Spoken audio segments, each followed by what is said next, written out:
The Battle of Kronstadt was a naval battle fought in the Gulf of Finland west of Kronstadt on 3–4 June 1790.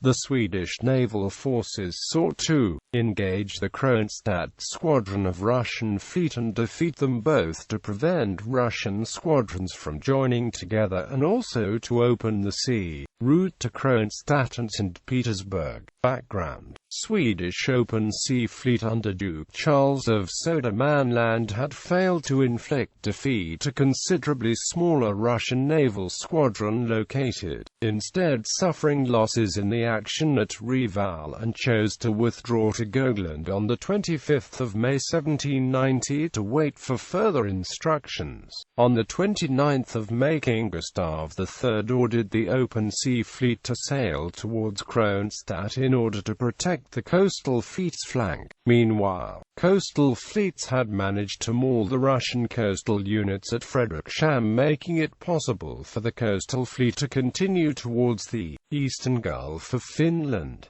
Coastal fleet continued towards Viborg while repeatedly raiding the coast, finally reaching Berezovy Islands on 3 June. Battle: Swedish open sea fleet was met by the Russian Kronstadt squadron while approaching Kronstadt on 3 June 1790.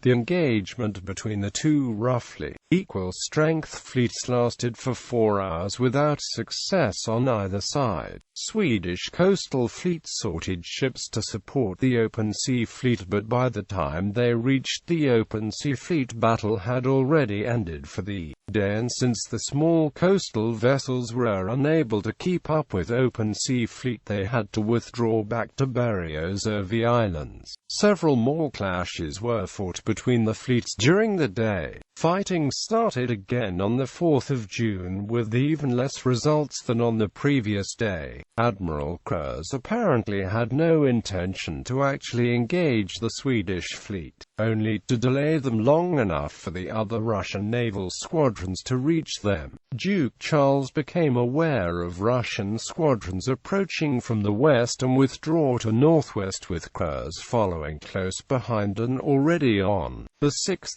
June Russian squadrons had managed to link up. Aftermath: after Russian naval squadrons from Kronstadt and Reval had linked up, Swedish naval commanders chose not to challenge them and instead withdrew. Initially, Duke Charles would have preferred to retire to Viborg, where the damage could have been properly repaired, but King Gustav III insisted on keeping the open sea fleet near the coastal fleet. To accomplish this, the open sea fleet under Duke Charles sailed to the mouth of the Bay of Viborg and anchored for repairs on 6 June. Russian fleet, which consisted at this point of 29 ships of the line, 11 frigates, 11 brigs and 8 Rode archipelago frigates under Admiral Vasily Chichagov, approached the Swedish fleet, arriving on site already on 7 June, but steadily moved the positions closer, coming with 2 nautical miles on 26 June 1790, trapping both Swedish fleets in addition to the king, his brother and 30,000 men. By this time it had been joined with the rest of Russian open sea and coastal fleet elements. Analysis: King Gustav III's decision to move the fleet to the eastern Gulf of Finland was an inspired action which, according to historians, caused severe problems for the Russians, as at time 2 June 1790, Swedish fleets arrived to the vicinity of St. Petersburg. There were practically no Russian ground forces to oppose the Swedes in the area. On the other hand, the failure of Duke Charles' fleet to prevent Russian squadrons from joining together was in practice a strategic Russian victory which blocked the approach to St. Petersburg.